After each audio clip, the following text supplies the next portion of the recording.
guys, I am back with another video, and this time I'm going to be showing you how I made my AMT Hardballer into the Silverballer from the Hitman series of video games. It's Agent 47's go-to pistol. If you're familiar with the games, you probably already know that, and that's why you clicked this video, so let's jump right into it. Obviously, first things first, you need to start with a host firearm if you're going to build a project like this, and if you're going to go for kind of a clone gun, you probably want to start with the actual one used in the game, which is what I did. I got an AMT Hardballer, which is a company that's now out of business. They operated from about 1970 to 2000, and they were the first company to do an all stainless 1911. They did run into some issues with machining and people talking about bad reliability and some quality issues, which I'll show you later, but I still opted to go with this just to have the most accurate one to the game. Despite kind of the shortcomings of the gun, there are some cool things. It comes with both windage and elevation adjustable rear target sight, some factory oversized controls, which are also featured in the game, and an adjustable trigger, aside from just being cool looking, especially once you get into modifying it to make it match the one in the game. So where I started with this project was with the slide. So if you're familiar with the game, you know it has the custom slide engravings on it. It's a polished slide. When you buy one of these hardballers, they are all kind of this blasted finish with a light kind of sanded slide. You don't have this gloss polish. So the first thing you have to do if you're going to build one of these is get the slide polished. And I'm going to cut in some footage of me doing all these steps so I can show you kind of what I used and how I did it. But basically just wet sanded the slide up to, I think it was like 2000 grit, and then hit with a buffing wheel, and that got us the blank slate on the slide to be able to do the engravings. The engravings, I did the file for myself. I will put that in the description of this video. If anybody else wants to use it, by all means, go ahead and do so.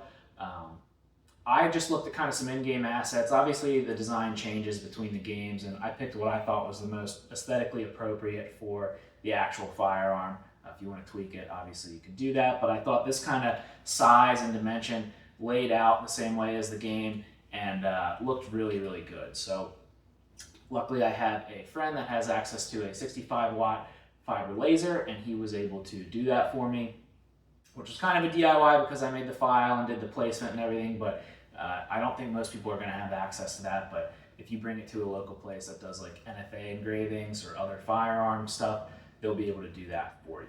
So get the slide polished up and get it engraved, and that's kind of the first step. And that's where I see a lot of people post, oh, this is my Silverballer clone, they get the engravings thrown on there, and to me that's not enough. I think this is the only one that I've seen on the internet that is complete all the way through with all of the pieces that make it what the Silverballer actually is. The second big thing that you're going to see that some other people have are these Pachmayr grips, right? These are the Rosewood ones. These are available online, and I'll do a price breakdown at the very end. But classic grip that he has in the game, you know, they have the finger grooves, the rubber kind of wraps around.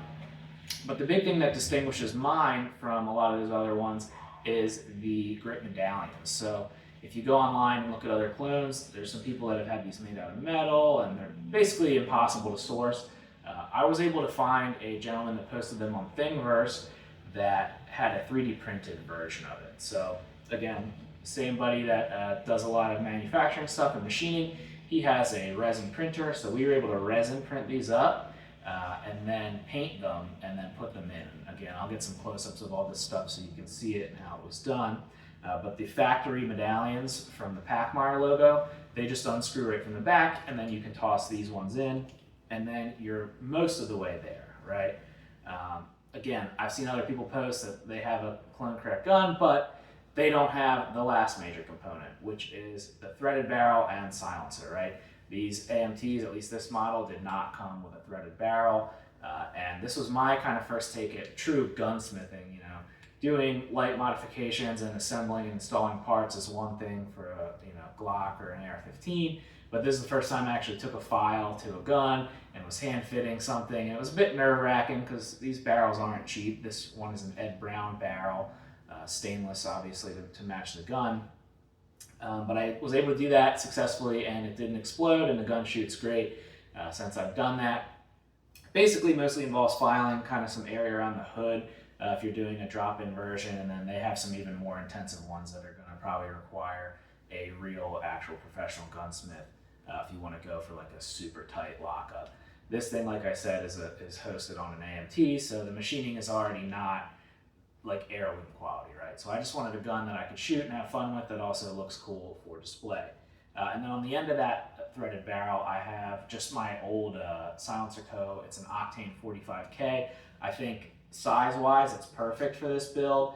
And then I also like that it's a very minimal design, right? There's a lot of cans out there, especially these days, that have all sorts of wacky stuff going on, and they kind of ruin that classic aesthetic. It's a big reason why I got the Otter Creek cans for my rimfire stuff. And I'll do another video on this Beretta 71 later, but I just like the more simple aesthetic of that. So you got your gun, you got your slide polished up, you got your engravings, you got your grips on there, grip medallions on there, you got your barrel threaded, fitted, and then you got a can on it, and you're ready to rock. And then you're gonna go to the range. And then you're gonna realize that this AMT is a piece of shit. I was working on aiming for this area. Oh, okay.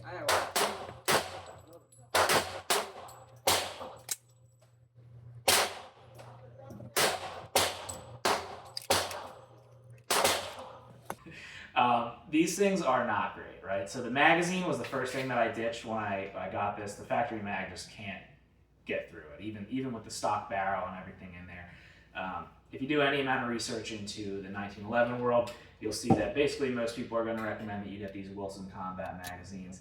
And I'm going to jump on that bandwagon and say these things are incredible. I bought them. It resolved basically all the feeding issues. So the gun pretty much worked again.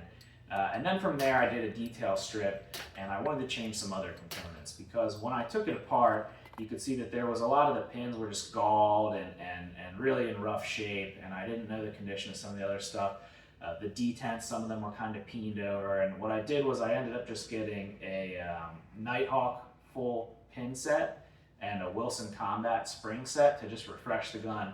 That way I knew everything in there was kind of better quality and would be more reliable for me to shoot it long term. So after I did all those upgrades, the gun shoots amazing with and without the suppressor.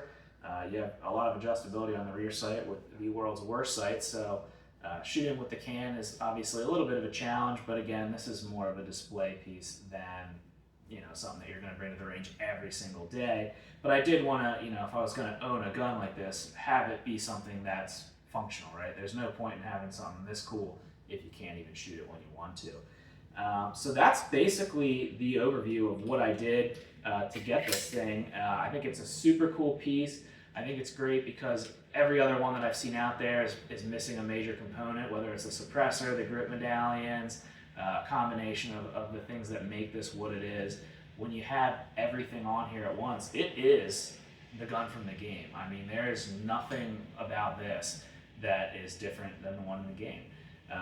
The other project that I'm working on that I have not finished up yet is I've got a little briefcase as well, very similar to the one that 47 has in the game. So I'm looking to lay this out with probably this and some other kind of game knickknacks or accessories just as a cool kind of display, show and tell piece. So that is where I'm going to leave this off. If I have any additional footage of me shooting the gun, I'll probably toss it in there for you.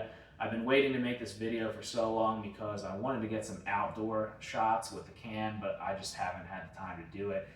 So I'll probably do an amended version later possibly, but this is it. All the files that I discussed will be in the description for the medallions and for the laser engraving. And that's it. Thank you guys.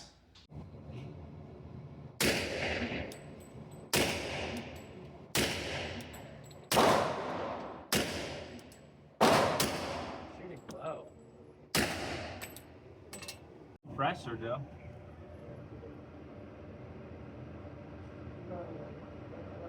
Safety? Nope. Just... Fuck, that thing sprays. Yeah. Oof.